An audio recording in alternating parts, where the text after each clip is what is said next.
we can undo this plug, right? And this machine can work with 220 also by just putting the 220 adapter on here.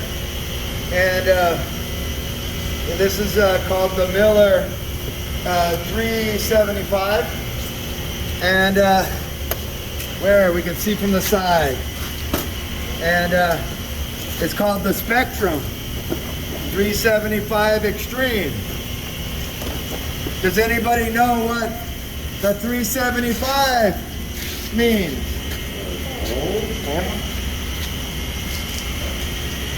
How thick it can cut.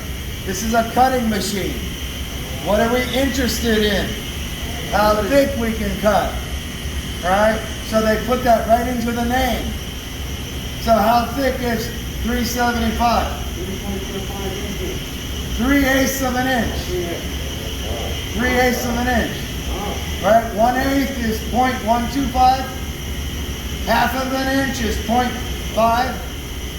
And 3/8 is 0.375. All right? So we convert fractions into decimals. All right? The 375 is 3/8 of an inch. Now, that's with 220, not with 110. All right? So with 110, it's rated up to about 1/4 inch. So we can cut up to 1/4 inch with this little 12-pound machine. All right? Now, some machines are extreme, like this one, and others are not extreme. What does extreme mean? Does anybody know? It's not just there for no reason. When Miller puts the term extreme on it, it means that the circuit boards have been potted and dished. Okay? Potted and dished. What's potting and dishing? That's when they seal the circuit board in epoxy resin. Okay? So they take like a cookie sheet, they put the electronic circuit board in the cookie sheet, and then they pour resin all over it. Right? And then, right, it becomes waterproof and dustproof. So in welding, we do a lot of grinding, we do a lot of cutting. All of these things create metal dust. And plasma cutting also creates metal dust, right? We blow the metal, and some of it becomes like airborne, right? And so, you know, when you're cutting toxic metal, right, you got to be careful, because not all metal is like steel, right? Steel is very friendly to the human body, but other metals might not be. All right, so extreme, right, means that this has less likely, right, to short circuit inside and break and have to be sent to be repaired from getting dirt inside. All right, so this is made for dirty outdoor, you know, ability. All right.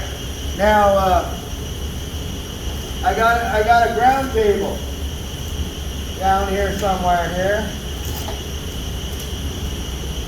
Let's untangle this.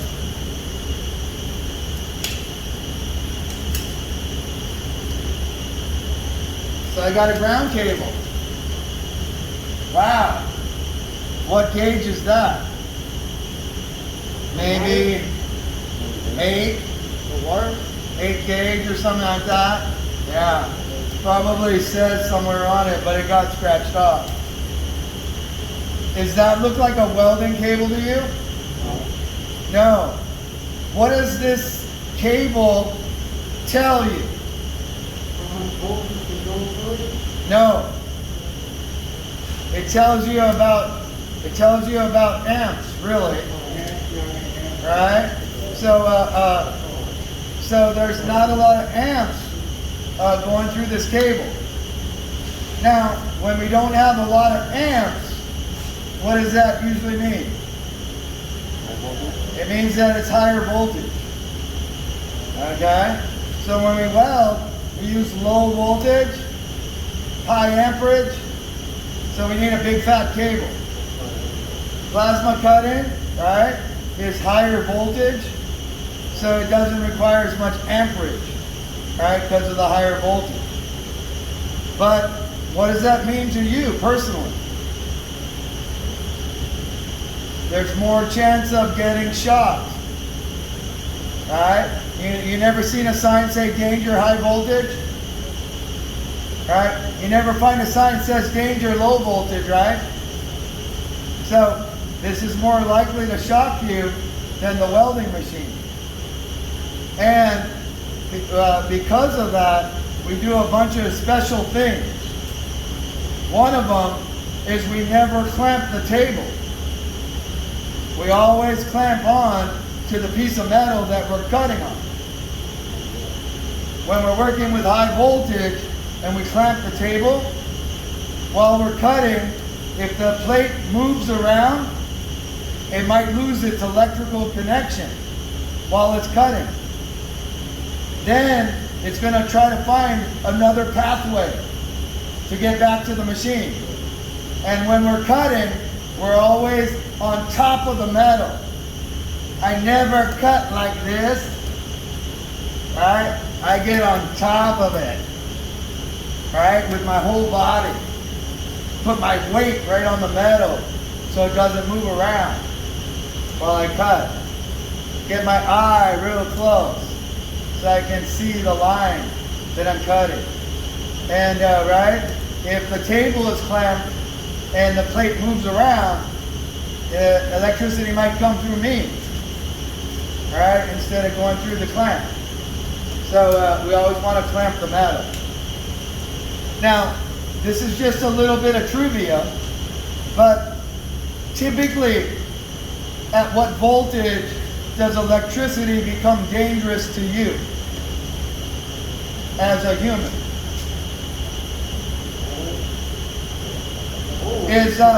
Is anybody scared of 12 volts? Do people wear rubber gloves when they take the battery out of their car? Why?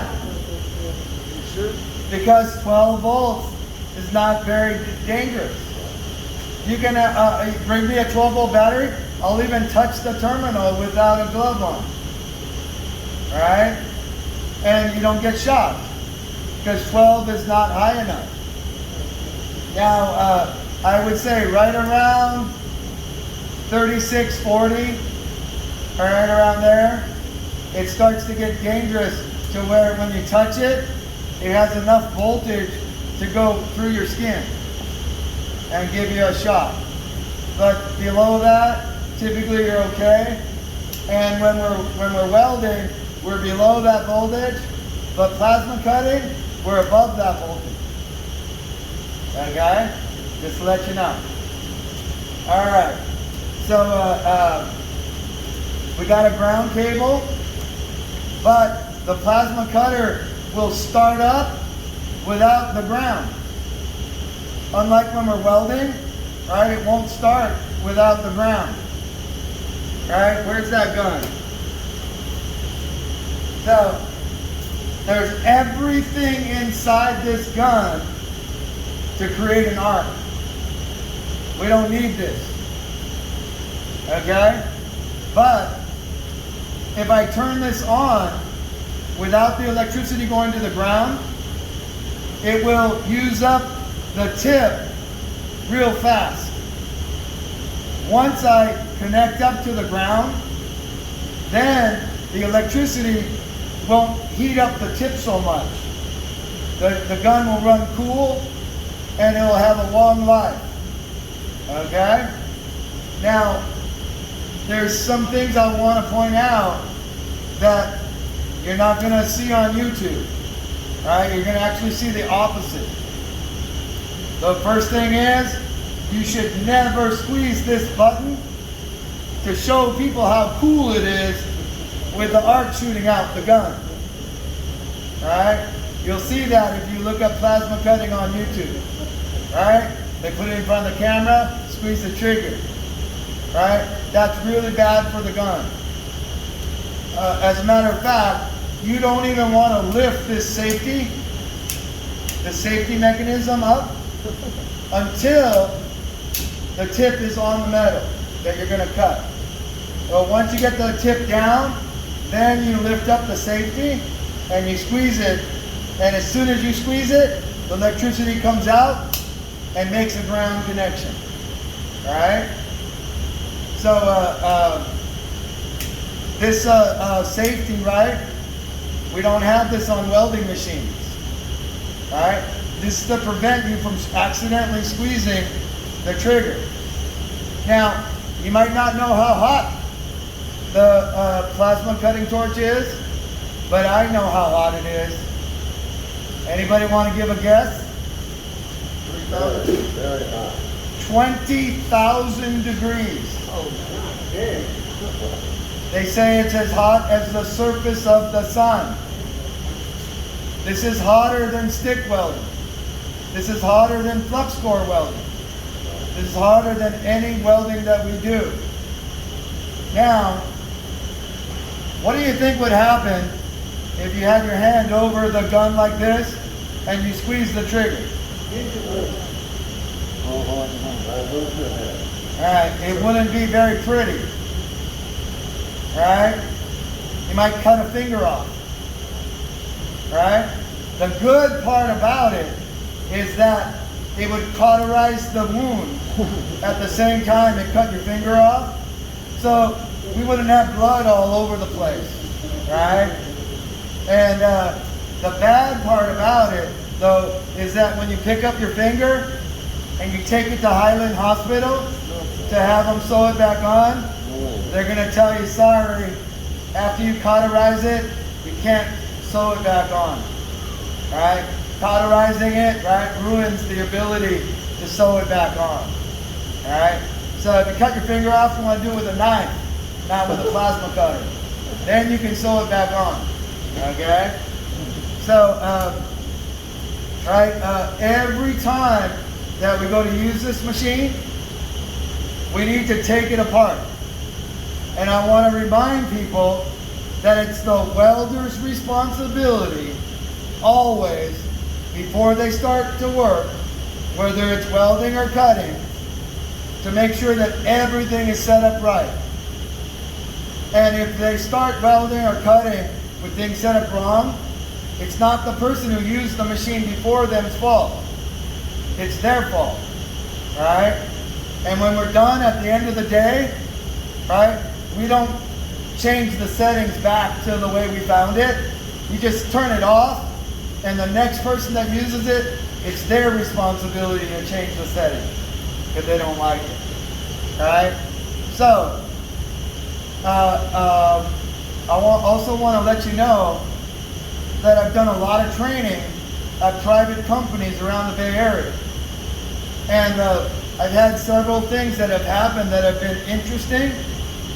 And one of them had to do with plasma cutters. I'd go around to company to company to company and find all these broken plasma cutters. And in the beginning, I didn't really think anything, right? Then, right, after I became more educated, all of a sudden one day, a light bulb went off. A light bulb literally went off in my head. And I said, oh my God, all of these broken plasma cutters are from ignorance. The people that are using these machines are breaking them. And they're not doing it on purpose. They're doing it by mistake. Because they haven't learned how to use the machine properly. And from that day on, I said to myself, I'm not letting anybody use my plasma cutter until they've heard my talk. Okay? And that's still true today. So, what if what kind of power supply do we have here? Constant voltage. It's called a constant current power supply. How do we know that it's constant current? What's the rule of thumb? There's no spool of wire. Whenever we have a spool of wire, we use constant voltage. No spool of wire, it's going to be constant current. Does a TIG welder have a spool of wire? Does a stick welder have a spool of wire? Does a plasma cutter have a spool of wire? These are all constant current, right? Now you know what every type of welding in the world, what type of power supply it's going to require. Right? Now you know. Alright, so what happens when I pull away with a constant current power supply? What? More voltage. Things get hotter. Alright? Machine puts out more voltage. I have it plugged into 120. And typically when we have it plugged into 120, we turn it all the way up to the maximum setting that we can use. What does that mean for the circuit breaker? It's pretty close to being tripped. So, what happens when I pull away? It's going to trip the circuit breaker. Alright? So, where is the circuit breaker? It's right here. Right? We usually do all of our plasma cutting right here. And the circuit breaker, right? Just a couple of steps away. Alright? So, people that are sloppy, right? Cutting and pulling away and stuff like that, they trip the circuit breaker all the time. And they can't trip the circuit breaker, right, and keep it a secret. Right? So then we get to scold them, right? And tell them what they're doing wrong. Alright. So, let's take this tip apart. Like we're supposed to do every time before we go to cut. So I have a shield over there, and then I have a tip, right? And the insulator is coming off with the tip, right? And this tip has a tiny little hole that gets bigger over time. And eventually, right, as the hole gets bigger, the cutting gets sloppier, right? It's less like a laser and more like a cutting torch, all right, as the hole gets bigger. And eventually, right, we change it because the hole's too big, all right, or the hole is crooked. So sometimes if we drag the tip on the table, we can actually cause the hole to go crooked out of the tip. And I'll pass that around. And you can take a look at that. And we would also look at the inside of that tip. The next thing that we're concerned about is called the electrode. Okay? And one of the main things I'm concerned about with the electrode is the very front tip of it. So this tip is made out of copper, but they drilled a little hole in the front and they put a piece of metal inside that's called hafnium. And hafnium is a rare earth metal. Okay? And the only other time I've really heard about hafnium being used is in nuclear reactors. So they put the uranium fuel pellets, they put some hafnium in there. Alright? Now, there's only a little piece of hafnium there, and when it goes down only about a 1/16 of an inch, it's like time to replace the tip already. Alright? Now, if we keep on using it after the hafnium is gone, the copper will start to melt while we're cutting, and it'll come out of the little tip that's being passed around, and that it'll basically come out as a vapor. And so you won't see liquid copper all over the plate. All right, you won't see anything. But when you open up the gun, it's like, where did the tip go? Half of it's missing. Right? It disappeared. It vaporized. All right? Now, what the last piece that I have, it's called an insulator. And this insulator, it keeps the electrode from being able to short circuit to the side wall of the gun, right? And this insulator has little holes that are drilled into it at an angle, okay?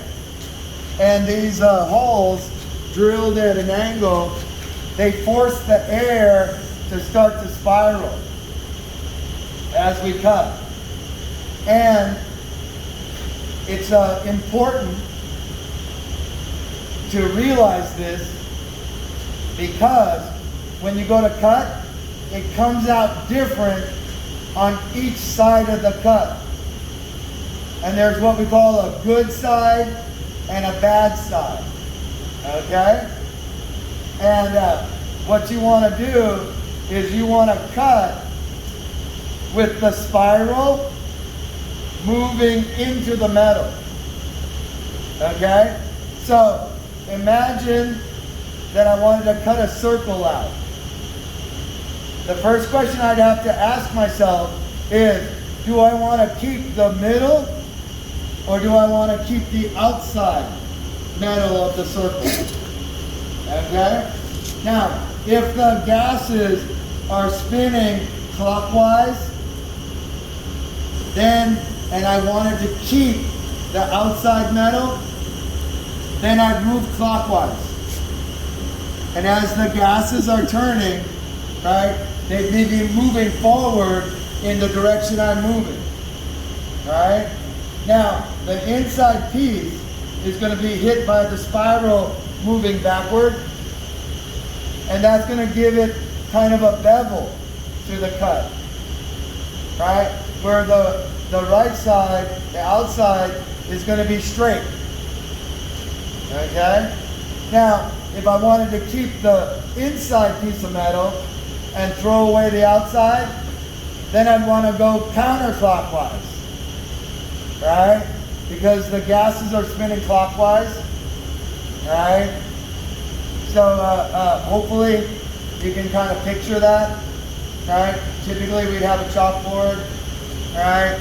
Now when I go to put these together, all right, I drop the electrode in the insulator, put the tip back on the top, all right, and then I can drop this on and screw them all back together. All right, and I've verified, right, that the tip and the electrode still have a little bit more life to them, all right, and that they don't need to be changed. Now,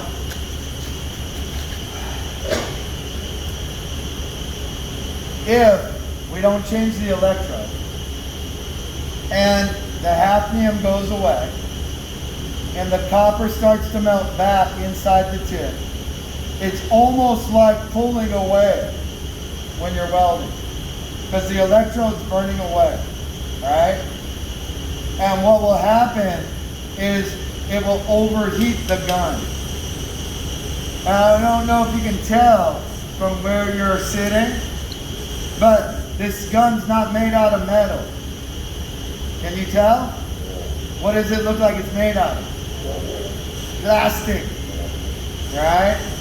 So plastic typically doesn't have a high melting temperature. And as a matter of fact, I had a student melt a gun before, right? So I've had lots of experiences, right? And I didn't know this, right, until a lot of things we don't learn until we experience it, right?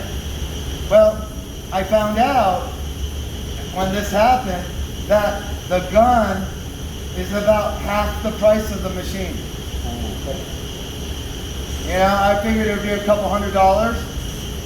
I found out it was a $500 gun. Alright? And it was a $1,000 machine. Okay?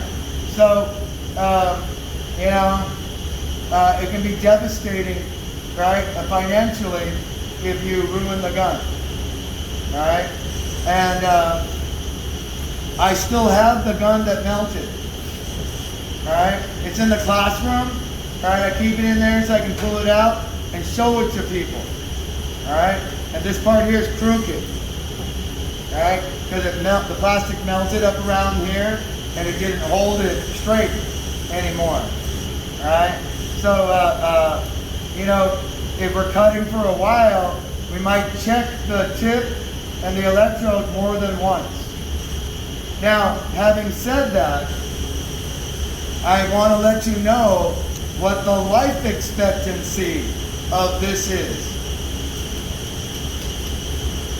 It's if we do everything right and don't do everything wrong, they expect the tip and the electrode to last about 2 hours. Okay? That's if we do everything right. I've seen people ruin a tip and a cup in 5 minutes. You know, the electrode and the tip, alright? By doing different things, alright? So, you know, very rarely are we going to get it to last longer than about 2 hours, alright? So, it's usually shorter. Now, I want to also let you know that the tips and the electrodes, they're not cheap. Alright?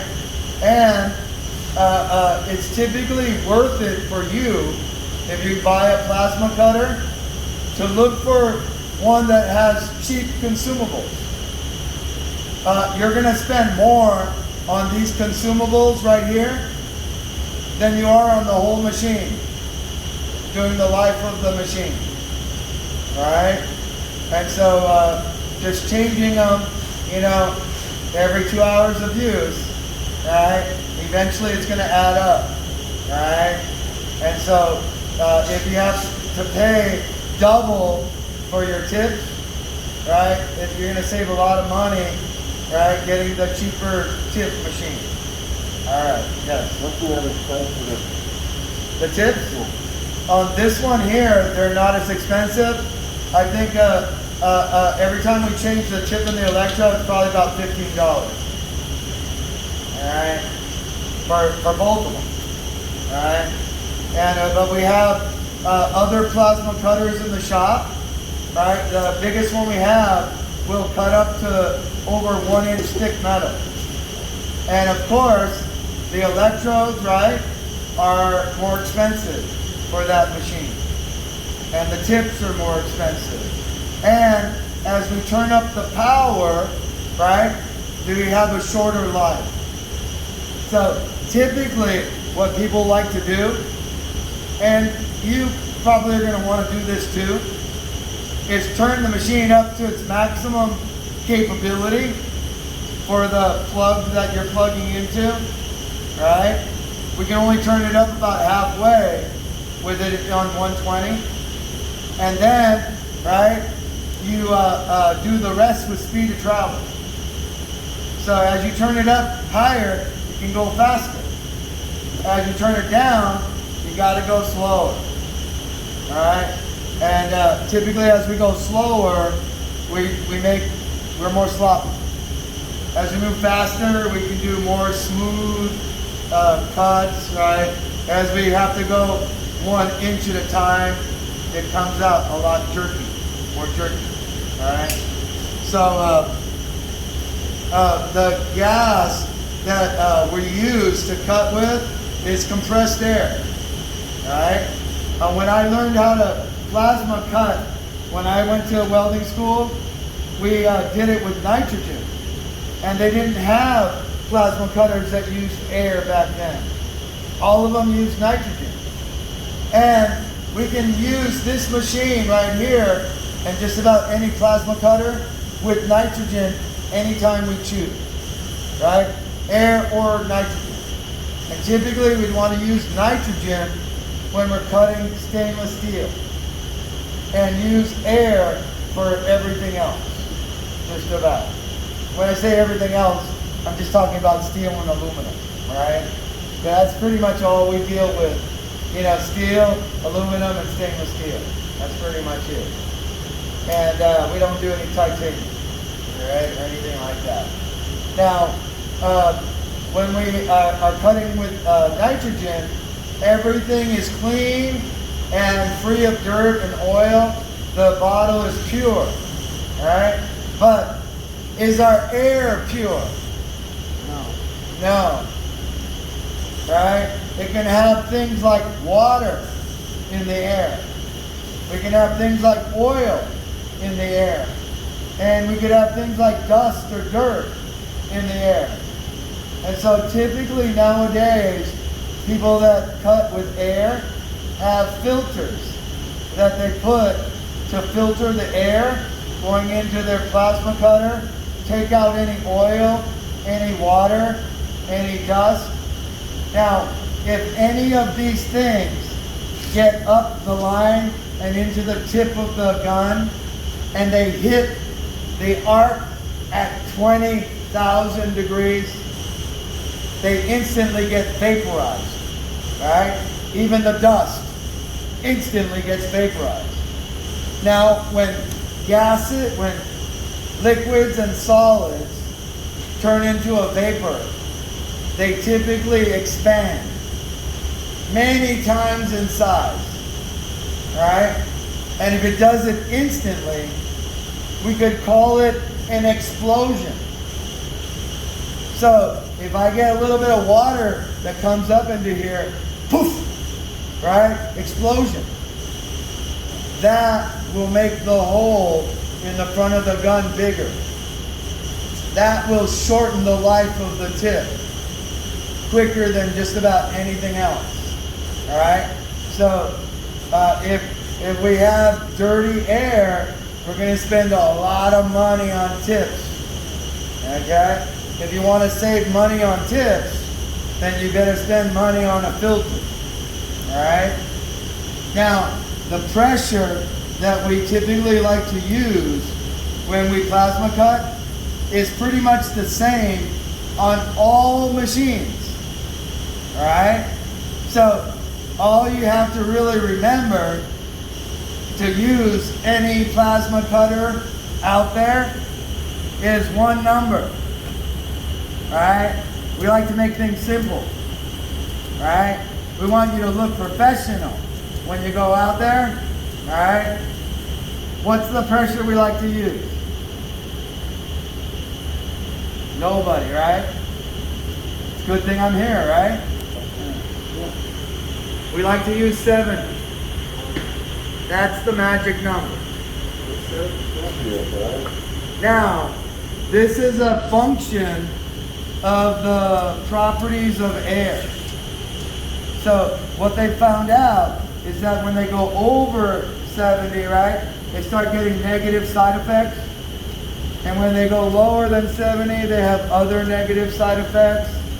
And this is kind of like where things work the best and we get the long tip life. All right? As we turn it up higher, right, we're going to have a shorter tip life.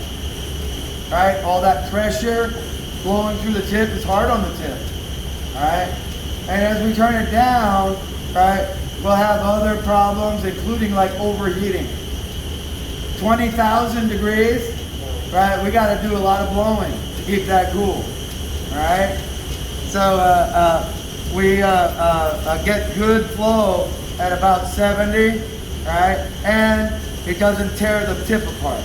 All right?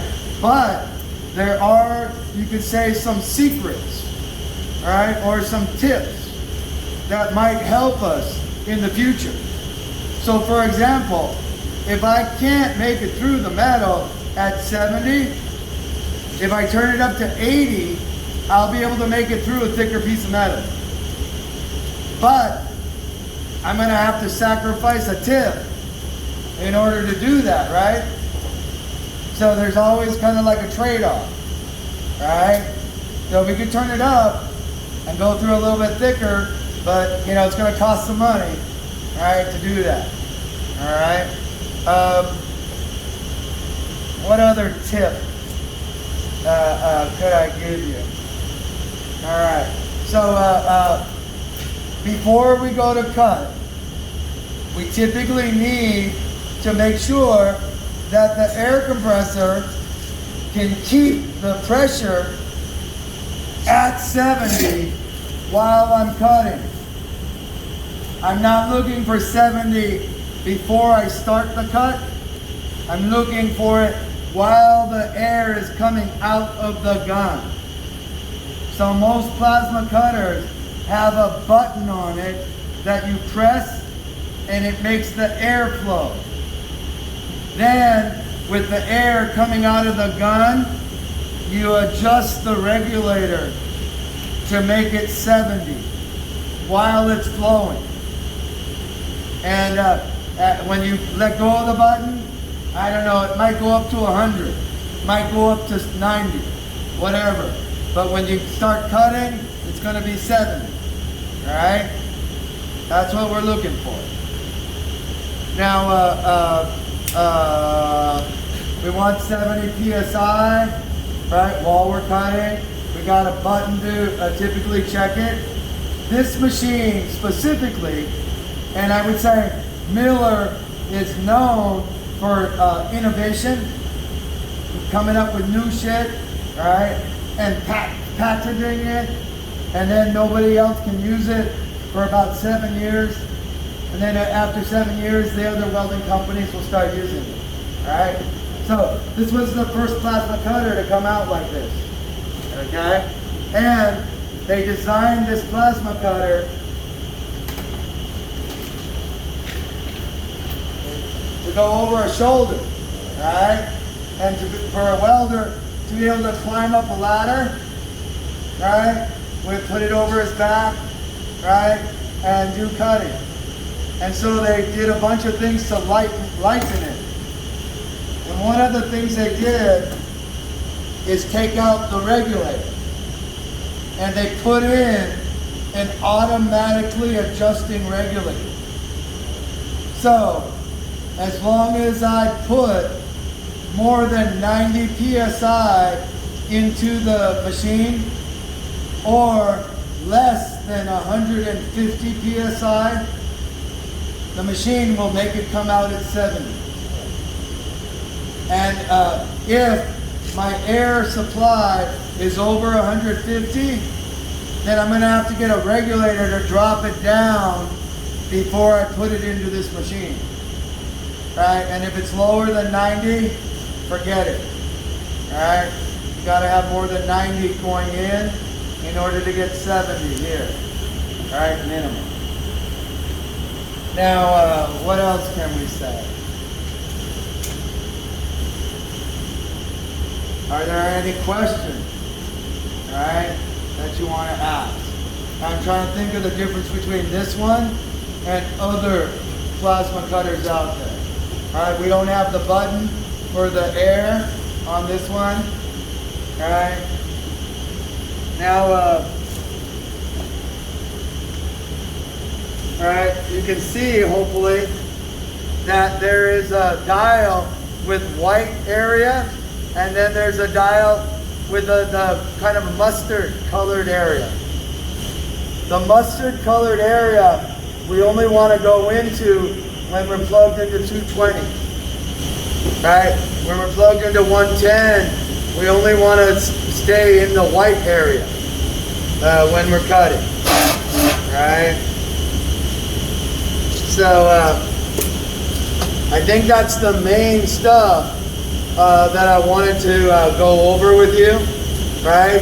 We have more health risks, right? Both in getting shocked, right?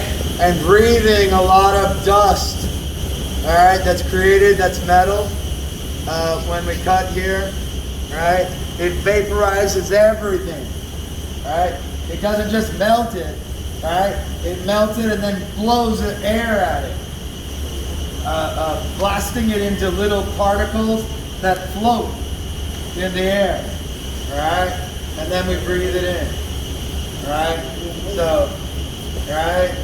It's good to have like a respirator typically when you're using this, or something that's going to be able to take that dust. Alright? Fine particle dust out. Alright? Never lift the trigger until you're ready to cut. Alright, I got a few things that we could add to this. We're going to get the best cut when we get close to the metal. And as we pull away, the cut quality is going to go down very quickly. Now, the closest that we can get is what's called a drag. Okay? But the ability to drag is going to depend on a bunch of different things. One of the main things is going to be voltage. Okay? So the higher the voltage, the more when we touch the tip to the metal, it'll want to short circuit. Alright? So having this little machine only plugged into 110 volts, it doesn't put out a lot of power. So we can drag this while we're cutting a lot easier than our bigger machine. Alright? Another thing, if we're wanting to drag, we would actually like the metal to be dirty. Maybe even have paint on it. Maybe even sometimes we might put some tape on the metal, or maybe a piece of paper. And then we can rub on the piece of paper and it won't short circuit with the metal. Right? The last thing that we want to do is get a grinder and clean the metal before we go to cut. Alright? Now, if we're going to do oxyacetylene cutting, when we do oxyacetylene, we're cutting with chemistry. And when we're cutting with chemistry, we want the metal to be as clean as possible. So for oxyacetylene cutting, I recommend that you clean the plate. But with plasma cutting, we keep it dirty, and that will make it easier to drag the tip on the metal. If it's got paint, leave the paint on the metal, and we'll be able to drag around easier, because the paint, right, it doesn't conduct electricity. Okay? Now, if we touch the plate to do some dragging, and it like wants to create a spark and stick to the plate, then we go, oh shit. Right? I'm gonna have to like lift it up a little bit while I do my cutting. And it's gonna come out sloppier, right, if you do that. But sometimes we don't have any choice. We gotta lift it up and cut around, alright? But the lower we turn the settings, right, the more we can drag, alright? And just like I was talking about danger for you as a human, right, being about 36 volts, right, we have the same kind of thing with the metal. When we get down to a low voltage, it doesn't really want to short circuit, but as we raise the voltage, right, then it's going to want to go through the metal, right? And the dirtier it is, the harder it is to go through, right? So dragging, right, is going to be your best cut, but we have to have the ability to go through the metal like instantly. And as the metal gets thicker, there's like a delayed effect in it going through. And so when we cut on thicker metal, we have to go slow, but on sheet metal, we can almost go like this fast.